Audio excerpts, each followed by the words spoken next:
Okay, hey YouTube, Todd here again, some guitar guy. First off, and as always, thanks for watching.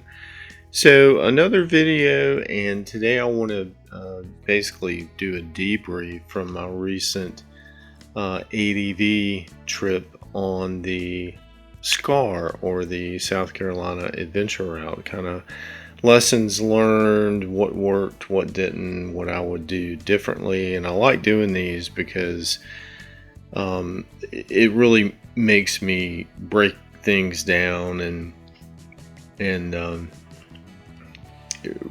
just kind of evaluate things to try to improve for the next ride. So hopefully this will be of benefit to some of you out there. So this, going back to the plan video, and I'll link it or put a card up in the description. So the plan was a 3-night, 4-day trip on the SCAR from right here, just inside North Carolina, clockwise around the SCAR, totaling I think it was 522 miles total.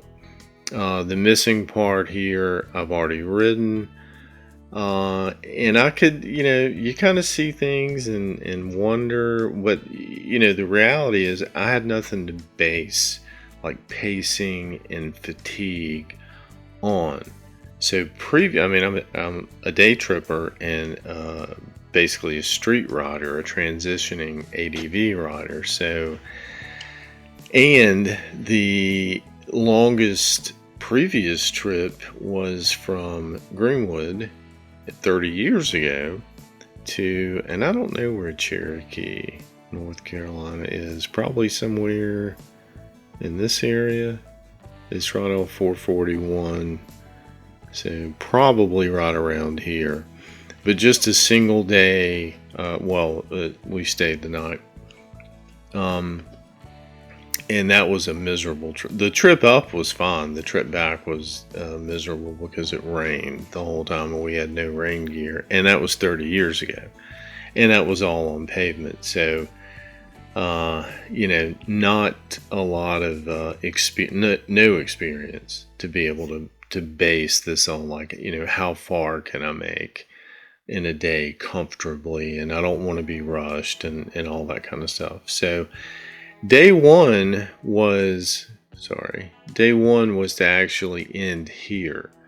Was gonna ride this up, and you don't really hit any off-road or off pavement until after Gaffney, but then divert to Rock Hill, spend the night, see my daughter in a hotel, spend the night in a hotel, and then divert back, pick up where I left off, travel south down this part of the loop, catch the connector. Day 2 here in Newberry. Day 3 either in Edgefield or McCormick or Greenwood. These are very small towns with, I don't think, any chain hotels.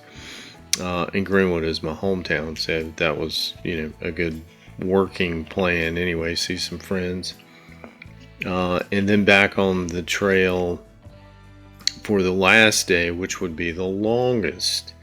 And I, was wondering that. I'm like, well, this is fluid, and if I want to divert and head back home. Now, what actually happened, day 1 was okay, was good.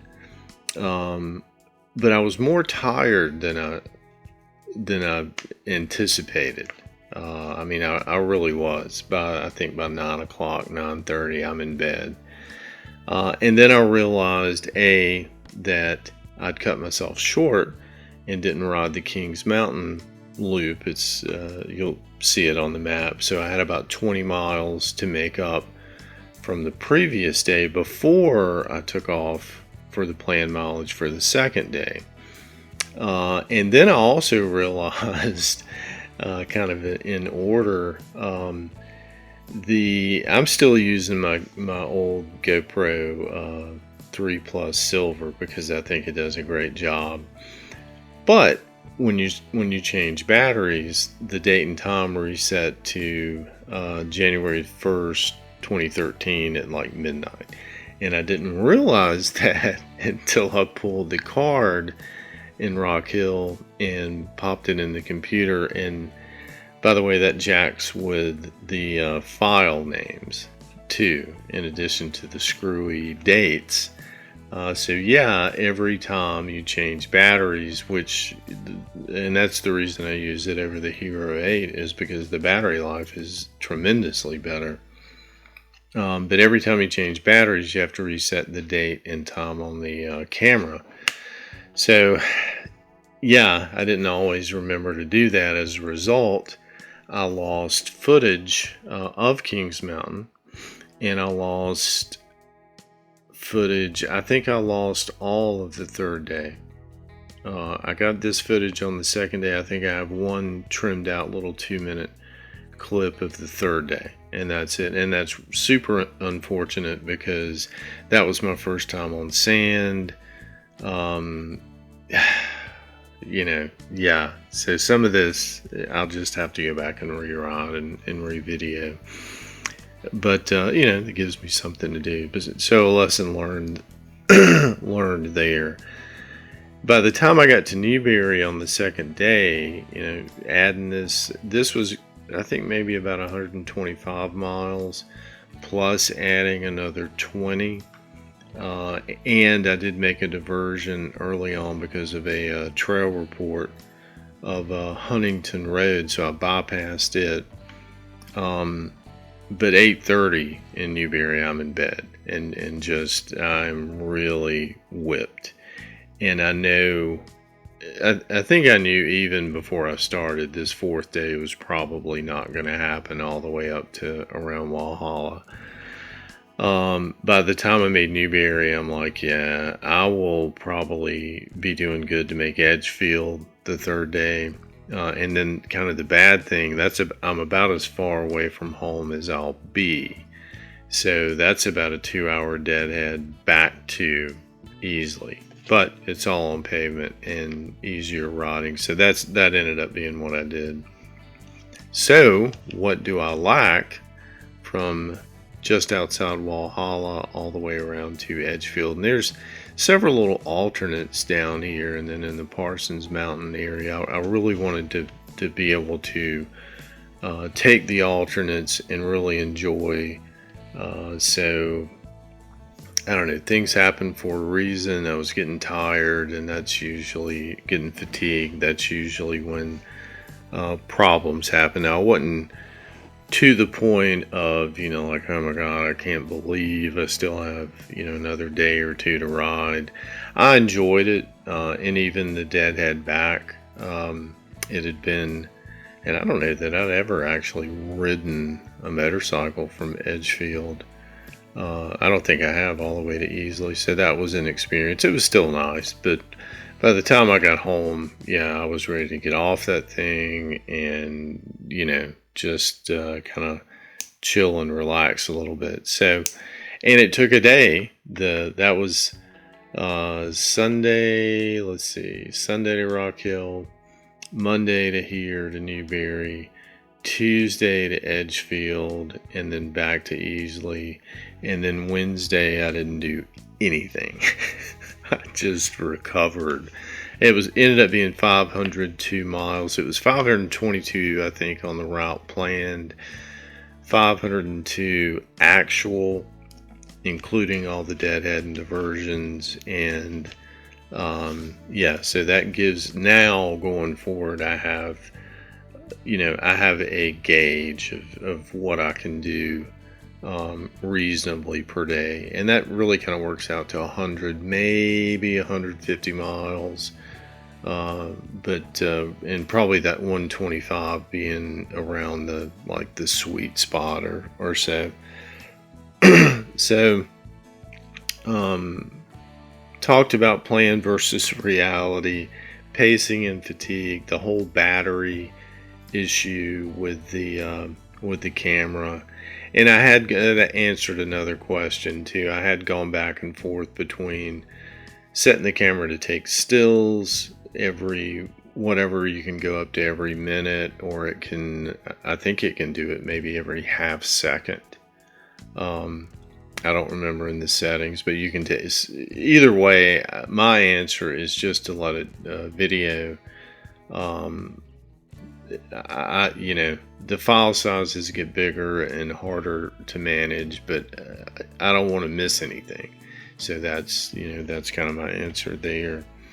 Let's move off this screen. Storage and packing.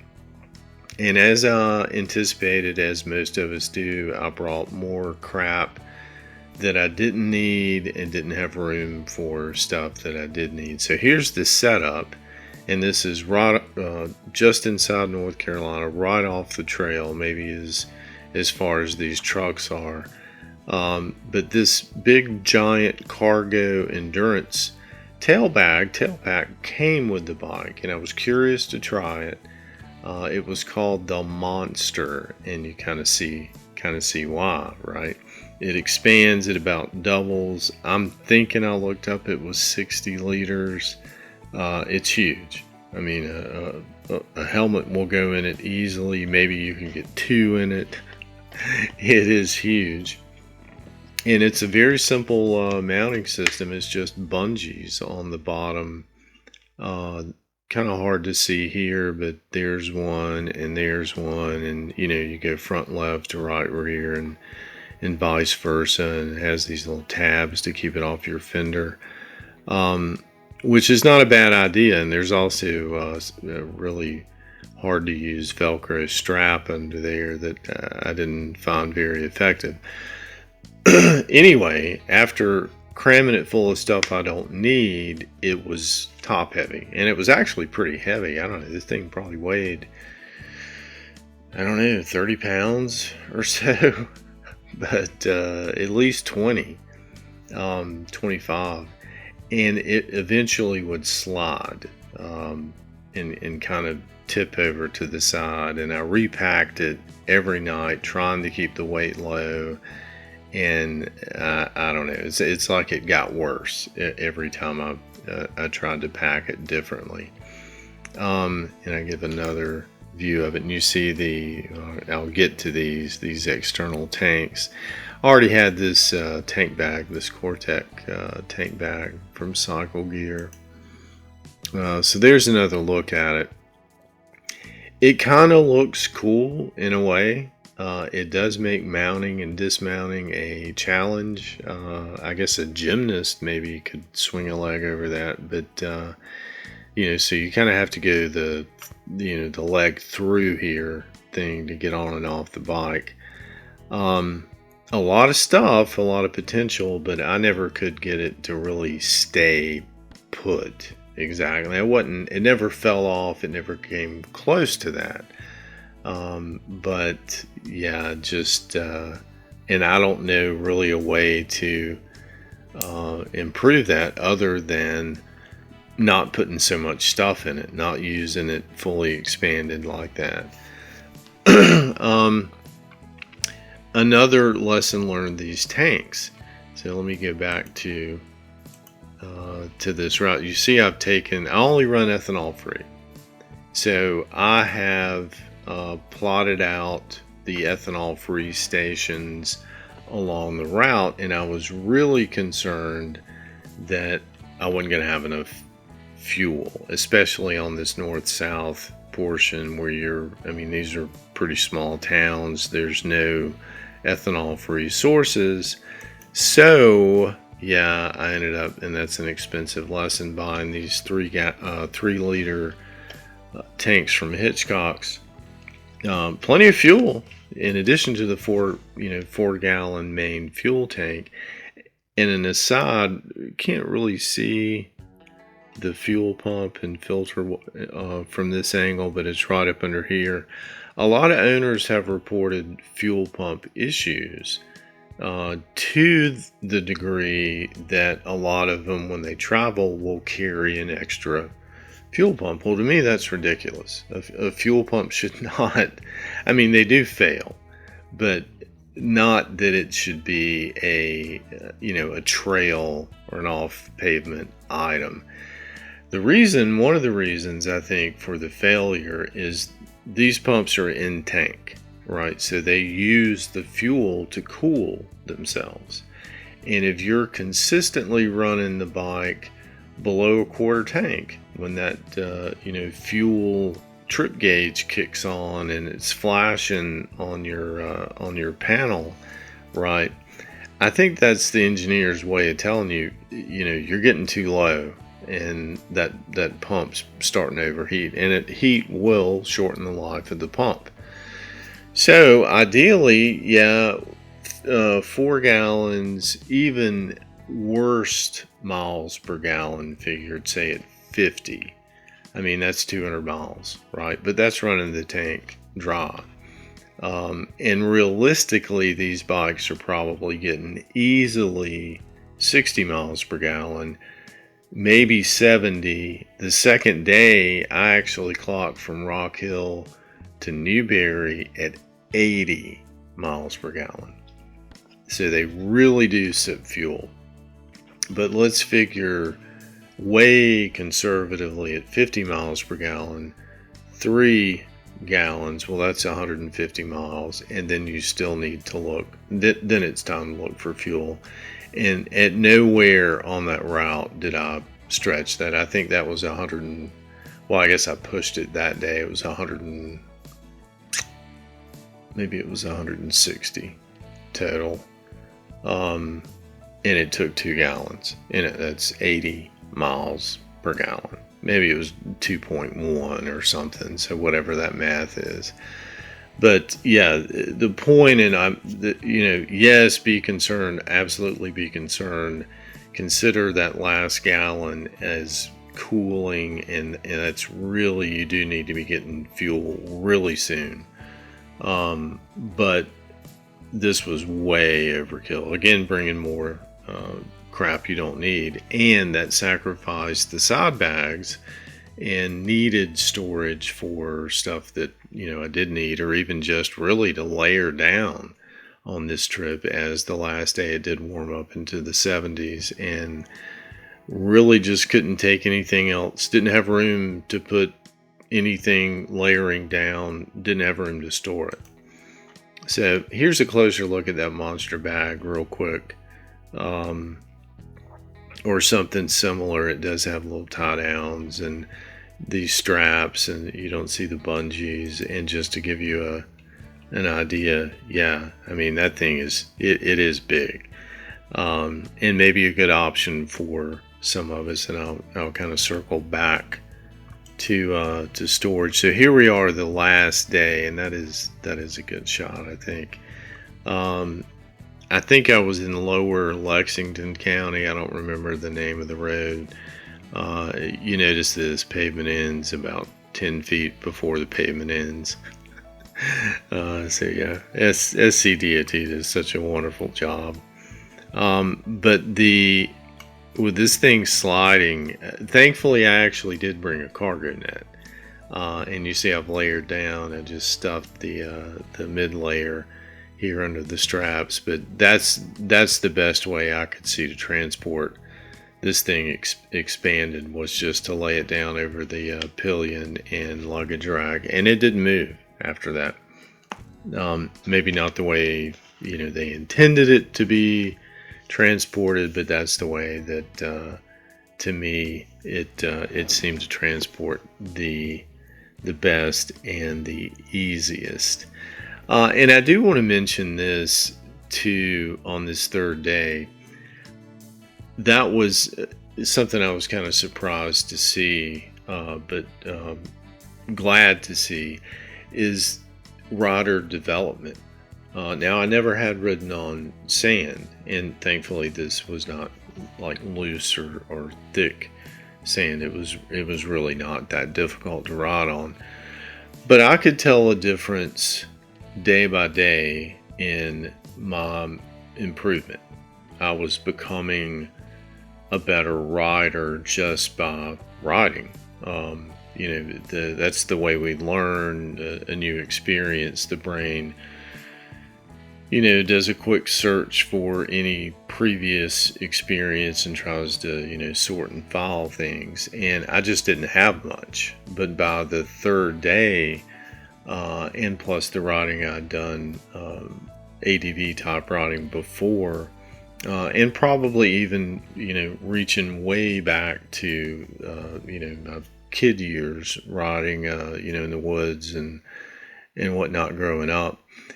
Yeah, I have a much improved warehouse now. So every day I could see, not dramatic, but probably more, maybe not so much skill. Even that's the word I use. Maybe it's just comfort. That, yeah, I'm just getting more and more comfortable on the bike, and not as I don't know, antsy, like when I see whatever anything and the road condition changes. So that was a really nice benefit. So this is after the day recovery. This is actually headed up to the Scar alternate for jumping off rock, and this is the phone mount. And I think that's a really good pick. But the phone mount on the last day became, I was kind of on the fence. I've never been a huge fan of phone mounts on bikes. I had a RAM mount when I started riding again 4 years ago. I thought it looked horrible. This big X thing, sticking up on the bar. I didn't like it. I took it off, and until this trip, had simply used the clear pocket on a tank bag to stuff the phone, use for navigation, and just make a quick glance downward when needed for navigation. Of course, the obvious problem with that is, and this is a pretty accurate, this is almost exactly what I see. I don't think I have as much on the top or bottom with the face shield, but the problem with that is to look down at the tank bag.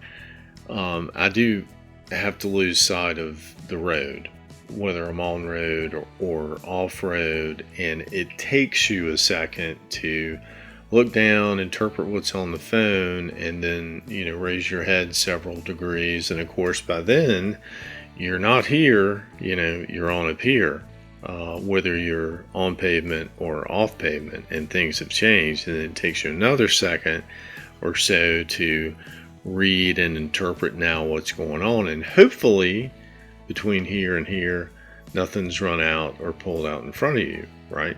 Or you didn't miss a big hole or tree or whatever it is. So less than ideal as far as safety, but I'd made it work, and tried to strategic glances down there, like if a car's coming or something. Well, no, I don't glance down at the phone.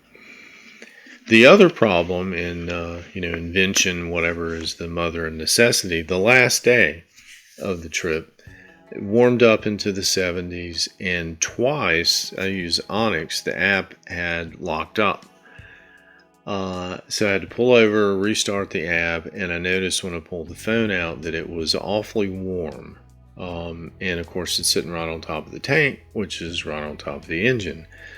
And yeah, even noticed that on the Harley, a similar experience, and it hadn't gotten hot yet. And I think that's what it was. I think the phone was just about to overheat and shut down. So yeah, on the way back in that, that rest day, I'm like, yeah, I've got to do something with the phone mount. So I went with quad lock this time. I think it's a more aesthetic mount than that RAM mount. I never trusted the RAM mount. Apparently they don't either, because they recommend you use that rubber stretchy tether thing, whatever that thing was. Quad lock's just more simple. This was the test, headed up jumping off rock. If you're familiar with Horse Pasture Road, it is extremely, not big bumps, just consistent little potholes. So it's almost like washboard all the way up, and I think it's like 15 miles long. So if the phone didn't come out, if it stayed mounted, and it did, then it's going to stay mounted. And that is just a pretty awesome shot. So I'll finish with this slide, and this is at the top of Jumping Off Rock, and it is that steep and more, and rough. But these are the side bags that came with the bike, and you see I'm taking the picture with the phone, but I mean, you almost don't even notice that, other than the blue kind of sticks out. But yeah, as soon as I got back, I pulled those external tanks off, refitted the side bags, and I have a good bit in there. I have a toolkit, an inflator, a tire kit, what else? I don't know, just some other, maybe a mid layer or something, and I still have plenty of room in these things. So going forward, I'm not sure what the answer will ultimately be for me for storage.